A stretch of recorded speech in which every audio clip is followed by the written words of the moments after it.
오늘은 2019년도 맥추 감사주일로 지키는 날입니다.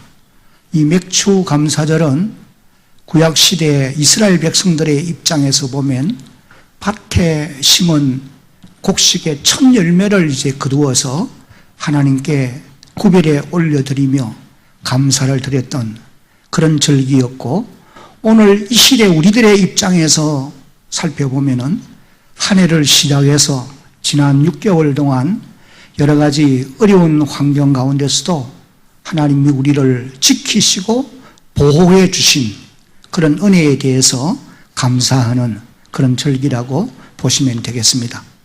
하나님은 자기 백성들이 땅 위에 한 평생을 살면서 늘 감사하며 살아가기를 중심으로 원하고 계십니다.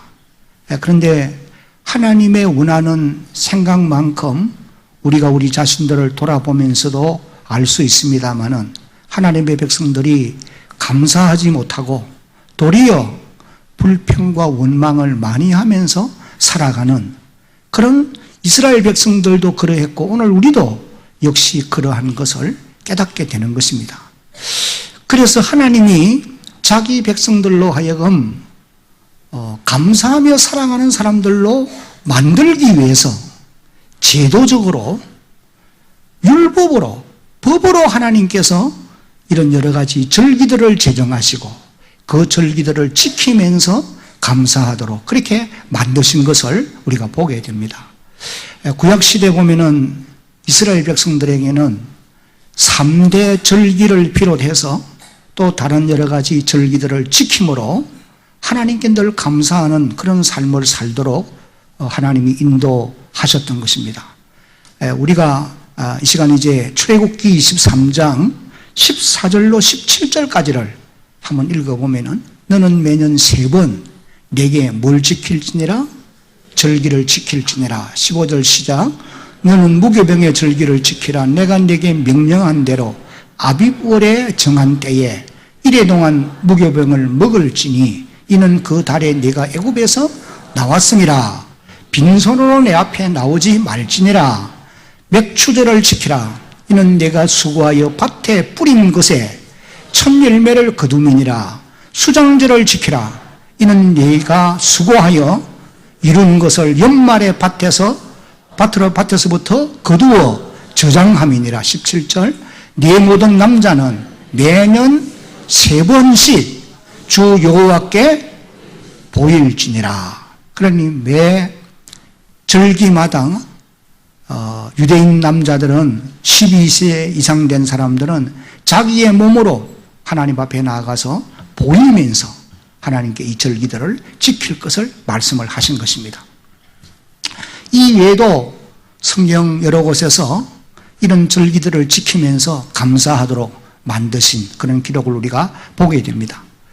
오늘 이런 말씀에 근거해서 우리 한국교회도 또 우리 대한교회도 1년에 4차례 절기를 지키는 가운데 있습니다. 성탄절을 비롯해서 부활절과 오늘 우리가 지키고 있는 이런 맥추절, 그리고 또 11월 셋째 주에 지키는 추수감사절, 이런 절기들이 있습니다.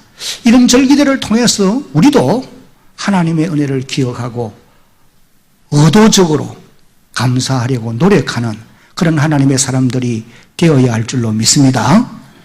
크게 아멘.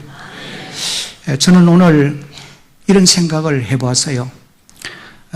지난 이제 한 40년 가까이 이런 맥추절, 추수감사절, 이런 사제절기를 지키면서 뒤돌아볼 때 하나님의 은혜에 얼마나 감사하면서 살아왔는가, 이걸 이제 돌아보고 왜 그렇게 생각해 보았느냐 하면은, 오늘 이 맥추절 감사절을, 맥추감사절의 이 설교는 저는 이제 마지막으로 하는 설교라고 보시면 됩니다.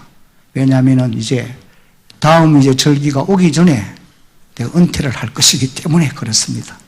그래서 그런 면에서 돌이켜 보니까 내가 이런 절기를 지키면서 정말 하나님께 감사했느냐, 이걸 이제 생각하게 되더라고요. 여러분, 여러분의 남은 세월 사는 동안 이런 절기를 맞이할 때마다 자신을 돌아보면서 내가 받은 은혜에 대해서 얼마나 감사하고 있는가를 생각해보고 감사하며 살아가려고 노력하는 하나님의 백성들이 되기를 주의 이름으로 축복합니다. 이런 절기를 지키는 가장 중요한 목적은 하나입니다. 그건 하나님 앞에 받은 은혜를 잊어버리지 말고 감사하는 그런 사람이 되게 만들기 위함인 것입니다. 저는 오늘 이제 맥주 감사절을 지키면서 오늘 말씀의 제목을 오늘 이 본문에 기록되어 나오는 말씀대로 사마리아 사람처럼 뭘 하라? 감사하라. 감사하는 자가 되라. 한번 큰 소리를 읽겠습니다. 시작. 그럼 오늘 우리가 읽은 이 본문의 내용을 요약해 보면은 이런 내용이요. 예수님이 이제 마지막으로 예루살렘으로 올라가시다가 갈릴리와 사마리아 그 사이에 한 나병 환자들이 모여서 살고 있는 그런 마을로 들어가셨어요. 그리고 이제 들어가시다가 10명의 나병 환자들을 만났습니다. 그들이 예수님을 보고 부르짖기를 예수 스님이여 우리를 불쌍히 여기소서, 긍휼을 베풀어 달라는 겁니다. 아마 그 사람들이 그때까지 예수님을 통해서 많은 나병 환자들이 고침을 받았다는 소식을 들었을 거예요. 그렇기 때문에 예수 선생님이여 우리를 불쌍히 여겨 주소서 그렇게 부르짖게 된 것이에요. 여러분, 오늘도 여러분들이 주의 도움이 필요한 분들은 주여 나를 불쌍히 여기소서 기도하는 여러분 되시기를 주의 이름으로 당부합니다. 오늘 이 자리에도 육신의 질병을 가지고 아픈 몸을 이끌고 이곳에 오신 분들이 많이 계세요. 주여 불쌍히 여겨주소서 기도하는 여러분들이 되시기를 바랍니다. 주님이 그렇게 부르짖는 이 10명의 나병 환자들에게 가서 너희의 몸을 제사장들에게 보이라. 그 말을 듣고 10명이 제사장들에게 자기의 몸을 보이기 위해서 가다가 다 하나같이 고침을 받게 되어졌다는 거예요. 그런데 그 10명 가운데 한 사람인 사마리아인 이 한 사람이 하나님께 영광을 돌리며 예수님께 나와서 감사를 드렸다. 그런 내용이 이제 오늘 본문의 내용입니다. 저는 이 시간 이 본문의 말씀을 이제 중심으로 해서 과연 사마리아 사람, 이 사마리아인이 어떤 사람이었는가 이런 부분에 대해서 이제 잠시 살펴보려고 합니다. 그 첫째는 사마리아인은 한번 같이 읽어봅니다. 시작. 한센 병자로서 참으로 불행한 사람이었습니다. 요사이는 이 나병이나 문둥병이라고 말하지 않고 한센병으로 그렇게 표현을 합니다. 그러나 우리가 개혁된 성경에는, 개정된 성경에는 나병으로 그렇게 이제 표현되어 나오고 있습니다. 그래서 제가 나병이라는 말과 한센병이라는 말을 가다가 혼합해서 써도 여러분들은 이해를 잘 할 수 있도록 그렇게 하시기를 바랍니다. 레위기 13장 4절로 16절까지를 이제 한번 같이 읽어보겠습니다. 같이 읽겠습니다. 나병 환자는 옷을 찢고 머리를 풀며 윗입술을 가리고 외치기를 부정하다 부정하다 할 것이요 병 있는 날 동안은 늘 부정할 것이라. 그가 부정한 적 혼자 살되 진영 밖에서 살지니라. 우리가 이 말씀을 보면은 당시 나병 환자들의 삶이 얼마나 불행한가, 얼마나 비참한가 하는 것을 깨달을 수가 있게 됩니다. 나병이 일단 발병되면은 모든 것을 잃어버리는 것과 같은 것입니다. 명예도 지식도 일가 친척도 가족도 다 포기하지 않으면 안 되는 것입니다. 오늘 여기 본문에 나오는 이 사마리아 사람을 포함한 10명의 나병 환자들도 역시 그렇게 이제 비참하게 살아갈 수밖에 없는 그런 사람들이었음을 기록하고 있습니다. 그리고 이 당시에 나병 환자들이 불행한 이유를 또 한 가지 말한다고 하면은 한센병, 이 나병은 영적인 면에서 하나님의 진노로 발병되는 그런 병이라고 성경이 기록을 하고 있어요. 성경에 보면은 이 나병은 죄의 결과로 인해서 생기는 병으로 성경에서 말씀을 합니다. 예를 들어 보면은 민수기 12장 10절을 보면은 모세의 누이였던 미리암이 모세를 원망하다가 그에게 문둥병이 발하였습니다. 나병이 발해졌어요. 물론 모세의 중보 기도로 말미암아 고침을 받기는 했습니다마는 그것으로 인해서 미리암은 일주일 동안, 한 주간 동안 진 밖에 쫓겨나서 머물렀던 이런 기록을 이제 우리가 읽어볼 수 있게 되고, 또 열왕기하 5장 27절을 보면은 선지자 엘리사의 사환이었던 게하시가 물질의 탐욕 때문에 그에게 문둥병이 발하여지는, 나병이 발하여지는 그런 비극을 안게 되어졌던 것입니다. 그리고 또 역대하 26장 16절을 읽어보면은 우시야 왕, 이 우시야 왕은 유대 왕으로서 아주 선한 왕이었고 나라와 백성들을 아주 견고하게 든든히 서갈 수 있도록 만들었던 그런 왕이었는데, 이 왕이 나중에 교만에 빠져서 성전 안에 들어가서 제사장들만이 할 수 있는 제사 드리는 일을 자신이 행하려고 하다가 제사장들이 말릴 때에 그들을 향하여 노를 발했습니다. 그때에 이제 이마에 문둥병이 발하여지는, 나병이 발병되는 이런 비극을 안게 되었어요. 그래서 이 우시야 왕은 남은 생애 동안에는 벨궁에 갇혀서 그렇게 이제 살아갔던 이런 기록을 우리가 보게 됩니다. 그리고 또 레위기 14장을 읽어보면은 나병에서 고침을 받고 정결케 되는 예식을 행할 때에 그 예식의 규례가 죄사함을 받는 규례와 같다고 하는 사실이에요. 그런 면에서 볼 때에 당시 한센병자로 살아간다고 하는 이것은 영적인 면으로 보아도 하나님과의 관계가 단절되어진 것이 분명하고, 육신적으로 보아도 세상에서 병리되어서 살아갈 수밖에 없기 때문에 너무나 불쌍한 삶이다, 그렇게 이제 말할 수가 있는 것입니다.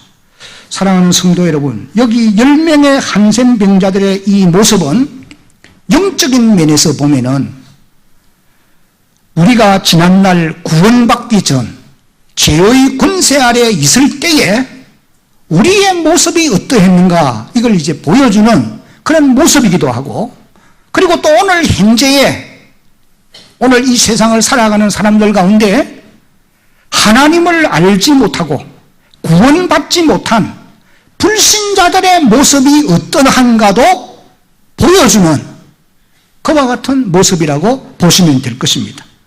그러면 구원받지 못한 불신자들의 삶의 모습이 어떠하냐? 사도 바울은 에베소서 2장 1절로 3절까지의 말씀을 통해서 구원받지 못한 사람들의 삶이 얼마나 비참한가를 아주 자세하게 말씀을 해 주시고 계십니다.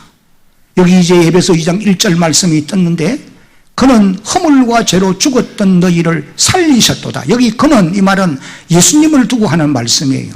예수님께서 허물과 죄로 죽었던 우리, 구원받기 전에 우리가 죽었던 사람인데 예수님이 살리셨다는 말씀이에요. 이제 2절을 같이 한번 읽어봅니다. 시작.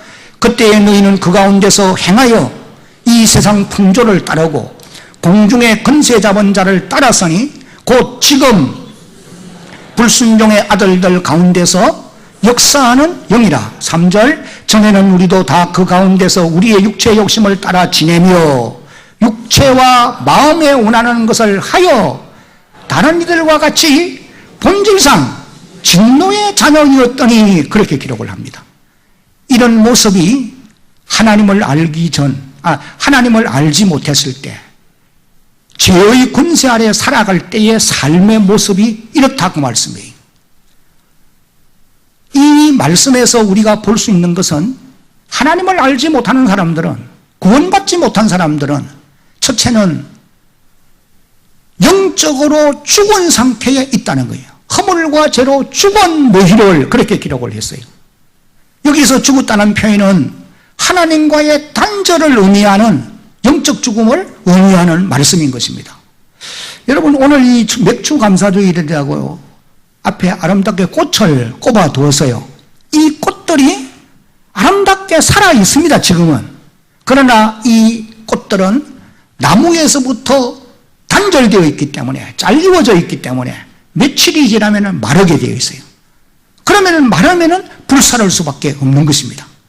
이와 같이 영적인 죽음도 하나님과의 단절을 의미하는 것이기 때문에 하나님과 단절된 상태로 살아가게 되어지면은 육체의 죽음으로 이어지게 되고, 그 다음에 나아가서는 영원한 죽음으로 연결되어지게 되어지는 것입니다. 그러므로 영적인 죽음은 참으로 불행한 거예요. 하나님을 알지 못하고 구원받기 전에는 모든 사람들이 다 자신의 죄와 허물로 인하여서 영적인 죽음을 주고 있었다는 거예요. 역시 우리도 지난날에 그러했다는 것입니다. 여러분, 여기 나병 환자들의 삶을 한번 보십시오. 세상 사람들과 단절되었습니다. 이들은 하나님께로부터 단절되어 있는 사람이라고도 말할 수가 있습니다. 왜? 죄의 결과로 인하여 이런 질병이 그들에게 왔다고 성경은 여러 곳에서 말씀을 하고 있었기 때문에, 그러므로 이들의 삶은 마치 죽은 것이나 다를 바가 없다, 그렇게 말할 수가 있는 거예요. 그리고 또 에베소서 2장 1절로 3절 말씀을 우리가 다시 생각해 보면은 허물로 죽었고 구원받지 못한 그런 사람들의 삶은 이 세상 풍조를 따르게 되어 있고, 그 다음에 공중의 권세자원 자를 따라서 살아가게 되어 있다, 그렇게 말씀하고 있어요. 여러분, 여기 세상 풍조를 따라 산다고 하는 말은 다른 말로 하면은 세상 풍속을 따라 산다는 말이겠죠. 그런 사람들은 이사를 할 때도 물어보고 해야 되고, 자동차를 사도 고사를 지내야 되고, 이 세상 풍속이에요. 한 걸음 나아가서는 사단이 만들어 놓은 갖가지 죄악들을 행하며 살아가는 삶이라고 보시면 됩니다. 좋은 말로 표현하면은 세상 문화를 따라 살아가는 사람들이다, 그렇게 볼 수 있겠어요. 여러분, 세상 문화가, 악한 문화가 너무도 많습니다. 이건 공중의 권세자본 마귀를 따라가는 삶이라고 하는 것을 절대로 잊어버리면 안 됩니다. 가면 갈수록 사단이 교묘하게 만들어 놓은 이 세상 문화들로 인해서 사람들의 영적인 상태는 부패해져 갈 것이고, 아주 구원받은 우리의 삶도 흐트러 놓게 되어 있다고 하는 것을 절대로 잊어서는 안 될 것이에요.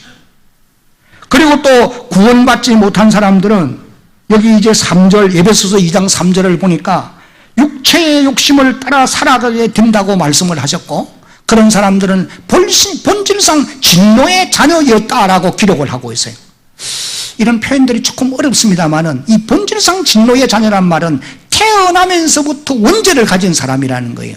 그렇습니다. 오늘 저나 여러분들이 태어나면서 원죄를 가지고 있어요. 그렇기 때문에 태어나면서부터 죄인인 것입니다. 죄인이기 때문에 죄를 범하며 살아갈 수밖에 없는 거예요. 어떤 죄를 범하느냐? 타락한 인간의 욕심을 따라서 본성대로 산다는 거예요. 사람의 본성이 얼마나 악한지 아십니까? 여러분들이 에베소 5장 19절로 21절까지를 읽어보면은 타락한 인간의 본성이 어떤 것인지를 말씀하고 있고, 로마서 1장 28절 이후부터 31절까지를 보면은 하나님을 떠난 사람들이 인간의 본성대로 살아갈 때에 그들의 모습이 어떠한지를 잘 설명해 주고 있는 것입니다. 여러분, 이런 삶은 한마디로 말하면은 참으로 불행한 삶이다, 그렇게 말할 수가 있는 것입니다. 왜냐하면 그런 삶은 땅 위에 한 생애를 사는 동안도 불행할 수밖에 없고, 그리고는 마지막 날에는 지옥고 불못에 던져지게 던져지게 되기 때문인 것입니다. 그러므로 예수 그리스도를 알지 못하는 삶은 이와 같이 불행한 삶이다 라고 말할 수 있습니다. 사마리아 사람이 예수를 만나기 이전에 그런 불행한 삶을 살고 있었던 것을 우리가 이제 보게 되는 것입니다. 그 다음에 이제 두 번째 사마리아 사람은 한번 같이 읽어봅니다. 시작. 예수님을 만나 병고침을 받았고 구원도 받았습니다. 여기 이제 본문 11절 이후를 보면은 예수님께서 예루살렘으로 올라가시다가 의도적으로 나병 환자들이 살고 있는 그 지역으로 들어가신 것입니다. 왜? 그래야 그들을 만날 수 있기 때문에, 주님은 그들을 구원하시기를 원하셨기 때문입니다. 그래서 예수님이 그 한 촌락으로 들어갔을 때에 멀리서 이제 이 나병 환자들이 보고서는 예수 선생님이여 우리를 불쌍히 여기소서라고 외치게 되었고, 좀 전에 말씀드린 대로 주님께서는 가서 너희의 몸을 제사장들에게 보이라. 이 말은 너희의 나은 몸을 제사장들에게 가서 진단을 받아라, 그런 뜻이에요. 나병이 발병되어서 진 밖으로 쫓겨나게 되면은 만약에 치유가 되어졌을 때는 그 나은 몸을 제사장에게 보여서 진단을 받고 제사장이 병에서 나았음을 선언해 줘야 이제 가정으로 돌아갈 수 있고 진으로 돌아갈 수가 있게 되어지는 것입니다. 10명의 나병 환자들은 예수님의 말씀을 듣고 순종하여 가다가 깨끗하게 나아졌던 이런 놀라운 역사를 경험하게 된 거예요. 아마 이 사람들은 길에서 자기의 그런 무서운 병이 나은 것을 서로 보면서 환호성을 질렀지 않겠어요? 네. 여러분들도 질병으로 인하여 고난을 받다가 주의 능력의 손, 치유의 손으로 어루만짐을 받고 고침을 받았을 때 얼마나 감격하겠습니까? 나는 오늘 이 자리에 목 아픈 몸을 이끌고 이곳에 나와 예배를 드리고 있는 여러분들에게 주의 치유의 손이 함께 하시기를 예수님의 이름으로 축복합니다. 그래서 여러분들이 건강을 얻어서 환호성을 지르면서 주님이 내게 이와 같은 은혜를 베풀어 주셨음을 인하여 찬양하는 이런 놀라운 역사가 있기를 다시 한번 주의 이름으로 축복합니다. 여러분, 여기까지는 이 10명의 한센병자들이 똑같다, 그것을 이제 우리가 알 수 있어요. 무엇이 똑같느냐? 똑같이 병들어 고생했습니다. 똑같이 예수님을 만났습니다. 똑같이 불쌍히 여겨달라고 소리도 쳤습니다. 똑같이 주의 말씀을 듣고 순종하였습니다. 똑같이 순종하다가 고침을 받았어요. 다시 말하면은 하나님의 은혜로 이와 같이 똑같은 은혜를 누리게 되었다, 이 말씀입니다. 그런데 보십시오. 한 가지 다른 점이 있어요. 그 차이점이 무엇이냐 하면은 9명은 똑같은 은혜를 받았지만은 무서운 질병을 치료해 주신 하나님께 영광을 돌리기 위해서 예수님께로 돌아가지 않았고 자기의 갈 길을 가고 말았던 거예요. 그러나 사마리아인 한 사람은 그 일로 인하여 하나님께 영광을 돌리며 예수님께로 나아갔던 거예요. 이 차이가 이제 엄청난 차이라고 하는 것을 우리가 깨닫게 되는 것입니다. 여기 17절과 18절을 보면은 예수님께서 똑같이 질병에서 치료를 받았지만은도 자기의 갈 길을 가버린 9명의 지난날 나병 이 환자들, 그 9사람들로 인하여서 주님이 탄식하는 그런 말씀이 이제 17절, 18절에 기록되어 있습니다. 뭐라고 기록합니까? 10명이 똑같이 치유함을 받지 않았느냐? 그런데 그 9은 지금 어디에 있느냐? 어디로 갔냐 그 말이죠. 하나님께 그 일로 인하여 영광을 돌리기 위해서 내 한 사람밖에 돌아오지 않았느냐? 그러면서 이제 탄식하시는 겁니다. 여러분, 하나님의 은혜를 똑같이 받았어요. 무서운 질병에서 똑같이 나왔습니다. 오늘 사랑하는 성도 여러분들도 하나님께 받은 은혜에 대해서 감사치 아니하면은 주님은 9 사람으로 인하여서 탄식하는 것처럼 탄식하실 줄로 깨달아야 할 것입니다. 여러분 때문에 주님이 탄식하게 해서는 안 된다 그 말씀이에요.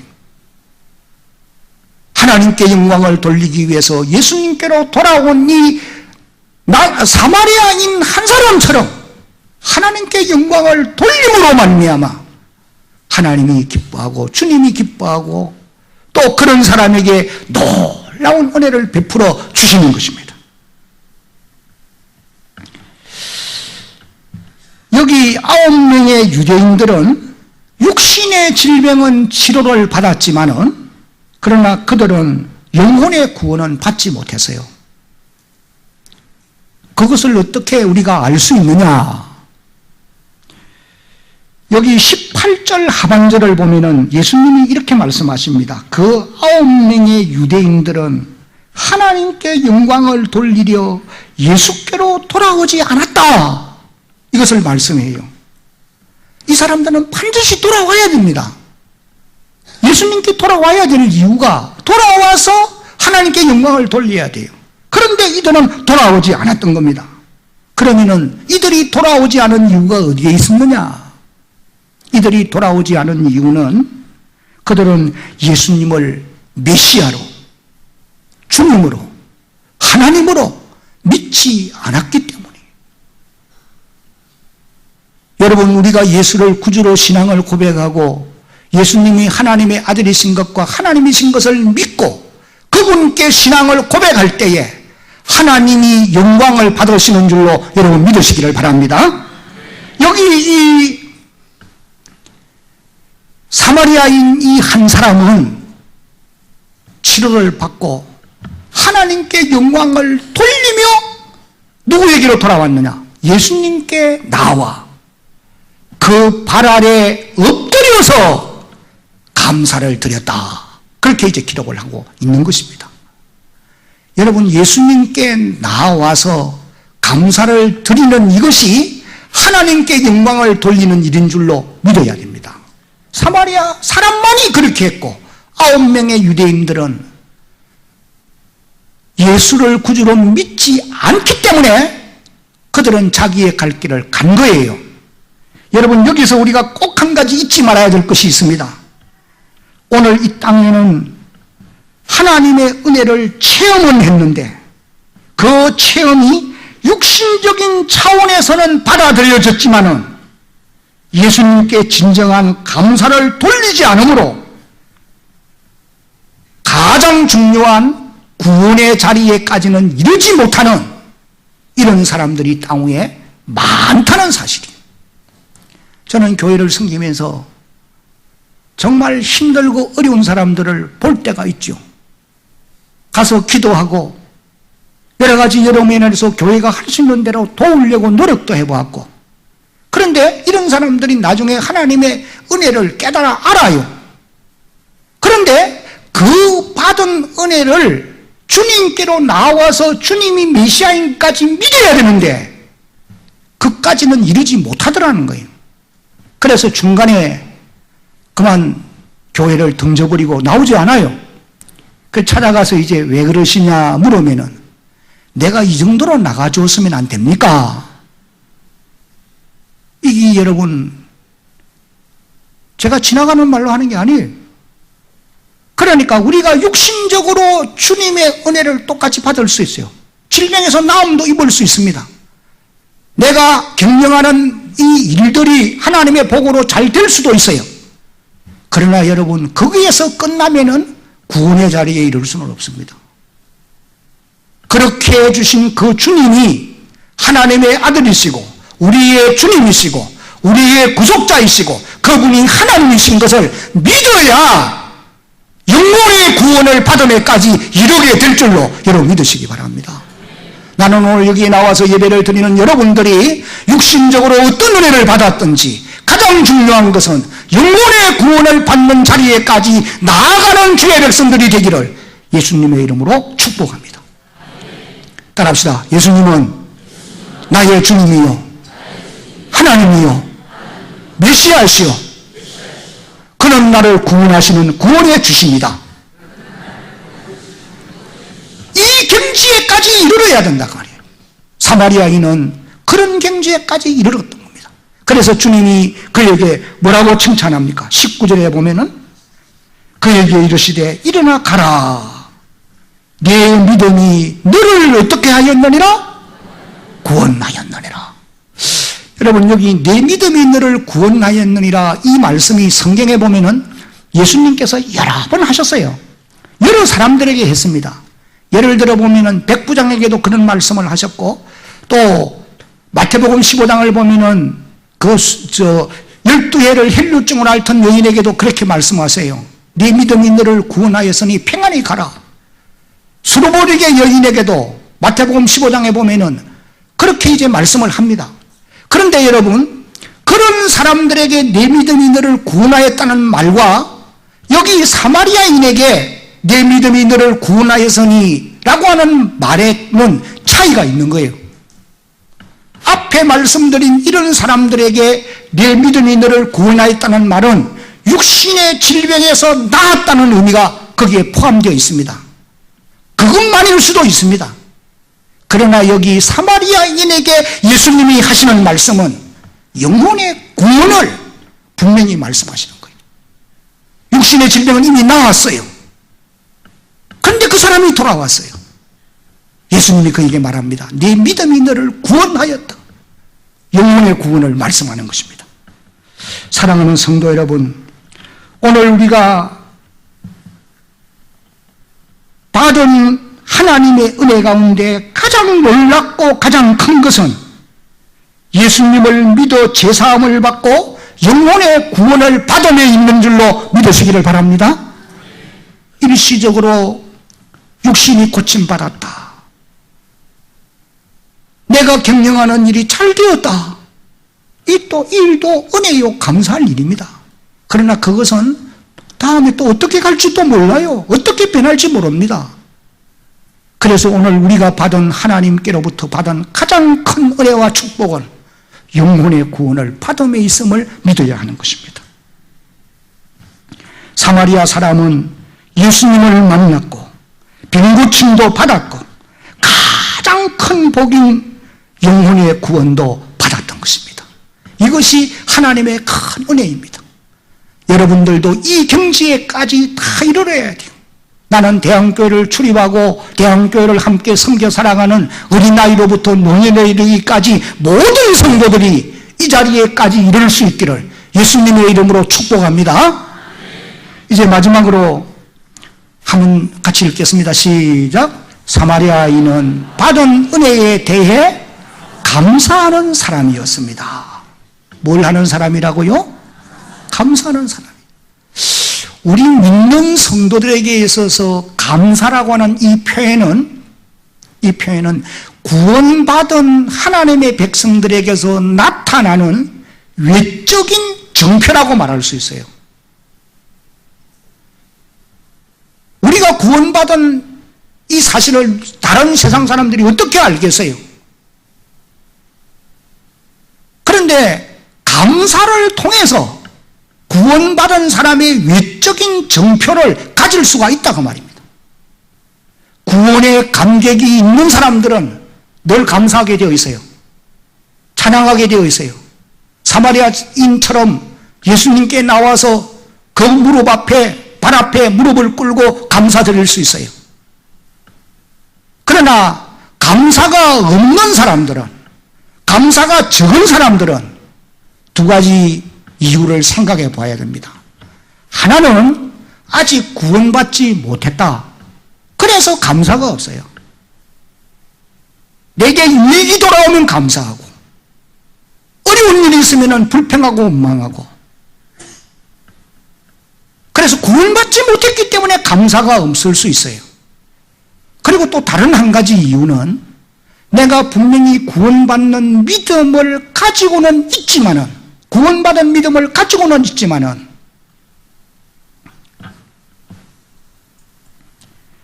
구원의 즐거움을 누리지 못하기 때문에, 내가 구원받은 믿음이 분명히 있어요. 그런데 구원의 즐거움을 누리지 못하기 때문에 감사하지 못할 수 있어요. 그러면 왜 구원의 즐거움을 누리지 못하느냐? 그 이유는 우리의 믿음이 약해져 있기 때문에. 왜 약해집니까? 의심의 안개, 근심의 구름이 우리의 믿음을 흐리게 만드는 거예요. 그렇게 해서 믿음이 약해지니까 내가 구원받은 믿음이 있지만도 감사가 우리에게서 나오지 못하는 이런 경우들이 있다고 하는 사실이에요. 여러분들에게 감사가 풍성한, 그것은 여러분의 구원의 감격이 살아있을 때에 외적으로 나타나야 될 그런 하나의 표라고 하는 것을 깨달을 수 있기를 바랍니다. 성경에 보면은 하나님이 자기 백성들에게 강조하는 말씀들이 참 많습니다. 그런데 두 가지를 제가 말씀을 드리고 싶어요. 하나는 출애굽기 20장 2절 말씀이에요. 한번 읽어봅니다. 시작. 나는 너를 애굽 땅 종되었던 집에서 인도하여 낸 네 하나님 여호와니라. 이 말씀은 하나님께서 자기 백성들을 구원해 주셨다는 말씀이에요. 이스라엘 백성들에게 있어서 이 말씀보다도 더 큰 은혜는 있을 수 없습니다. 그러므로 이스라엘 백성들은 하나님의 구원의 은혜에 대해 감사해야 돼요. 늘 감사했던 것입니다. 또 신명기 33장 29절을 보면은 모세가 이스라엘 백성들을 모압 평지에 불러 모아놓고 이렇게 말합니다. 이스라엘이여 너는 행복한 사람들이로다. 여호와의 구원을 너같이 얻은 백성이 어디에 있느냐? 그러면서 이스라엘 백성의 행복을 말씀해요. 왜? 하나님의 구원을 받았기 때문에 그렇다는 거예요. 그래서 하나님이 늘 하시는 말씀이 내가 너희를 애굽 땅 종되었던 곳에서 구원해 주었으니까 이것을 너희가 잊지 말아야 된다. 이걸 늘 말씀을 합니다. 여러분들도 구원의 은혜를 늘 생각하며 살아가는, 기억하며 살아가는 하나님의 자녀들이 되어야 합니다. 그 다음에 또 한 가지가 받은 은혜에 대해서 감사하라는 말씀이에요. 받은 은혜에 대해서 감사하라. 특별히 구원받은 은혜에 대해서 감사할 것을 주님은 강조합니다. 시편 136편 10절로 16절을 읽어보면은 다윗이 자기 백성들에게 애굽에 종되었던 곳에서 구원받은 일로 인하여 감사하라는 이와 같은 말씀을 보게 됩니다. 애굽의 장자를 치신 이에게 감사하라. 그 인자심이 영원함이로다. 이스라엘을 그들 중에서 인도하여 내신 이에게 감사하라. 그 인자심이 영원함이로다. 그러면서 구원의 은혜에 대해서 감사할 것을 말씀하고 있는 것을 봅니다. 여러분, 이런 말씀은 신약 성경에서도 마찬가지. 데살로니가전서 5장 16절로 18절에 항상 기뻐하라. 그 다음에 뭐예요? 쉬지 말고 기도하라. 그 다음에는 범사에 감사하라. 그 다음에는 이런 그리스도 예수 안에서 너희를 행하신 하나님의 뜻이니라. 여러분, 이 말씀에서도 보세요. 그리스도 예수 안에서 너희를 행하신 하나님의 뜻, 그리스도 예수 안에서 우리의 구원이 이루어졌어요. 구원이 이루어졌기 때문에 주님이 원하는 바가 무엇이냐? 범사에 감사하는 일이에요. 항상 기도하는 일, 기뻐하는 일이에요. 쉬지 말고 기도하는 일이라는 거예요. 물론 이 외에도 감사해야 될 이유를 성경은 여러 곳에서 말씀을 합니다. 특별히 오늘 맥주제를 지키면서는 하나님이 소득을 얻게 하신 일에 대해서도 감사할 것을 우리에게 말씀을 하시는 것입니다. 감사의 삶이 중요하다는 거예요. 이제 말씀을 맺겠습니다. 오늘 이 시대를 살아가는 저와 여러분들에게서 감사가 점점 잊어져 가고 있다. 잊어져 가고 있어요. 감사를 회복해야 돼요. 그래야 신앙도 회복될 줄로 믿으시기를 바랍니다. 오늘 여기 성경에 기록되어 나오는 사마리아인처럼, 사마리아 사람처럼 늘 감사하며 살 수 있는 주의 백성들 되기를 예수님의 이름으로 축복합니다.